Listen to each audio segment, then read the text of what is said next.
हे गाईज, खूप दिवसाच्या आखांतातून ह्या फळांची राखण करून लेबरपासून कस्टमरपासून ही झाडं राहिलेली आहेत. लास्ट 2 दिवसामध्ये असा एक सीन झाला की आम्ही सॅम्पलसाठी, तुम्ही तो व्हिडिओ पाहिला असेल तर, तायवान पेरू जो होता तो ठेवला होता, बट एका कस्टमरनी आमचा डोळा चुकून त्या फळावरती ताव मारलाय. तर हे जे छोटी छोटी फ्लावर्स दिसत आहेत, हार्वेस्टिंग फ्लावर्स आहेत, हे फळधारणेचं साईन आहे. ठीक आहे, ह्याला फळं लागणार आहेत. ही फळ येण्याचीच फुलं आहेत. ऑलमोस्ट बऱ्यापैकी झाड भरले.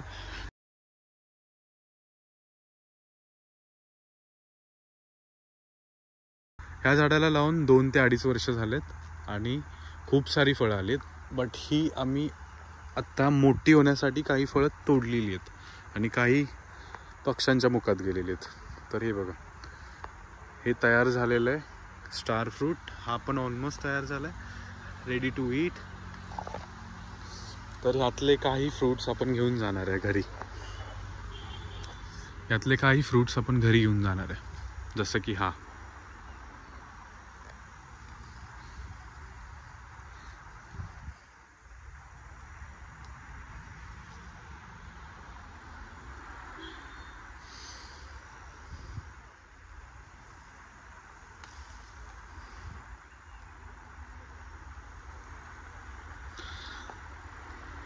तर असाच फ्रेश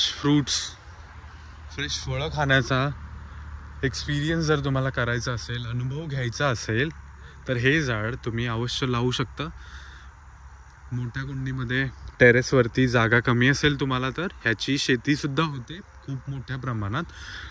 तर ह्याचा रेट मला ॲक्च्युअली माहिती नाही आहे याचा काय असेल, बट 200 ते 150 रुपये किलोनी होलसेलला हे जाऊ शकतं. थोडं सोर टेस्ट असते याची, आंबट गोड, थोडी तुरटसुद्धा असते. थोडंसं मीठ, चाट मसाला जर टाकला तर खूप मस्त फ्लेवर येतो याला खायला. आय होप तुम्ही विचार कराल याच्यावरती.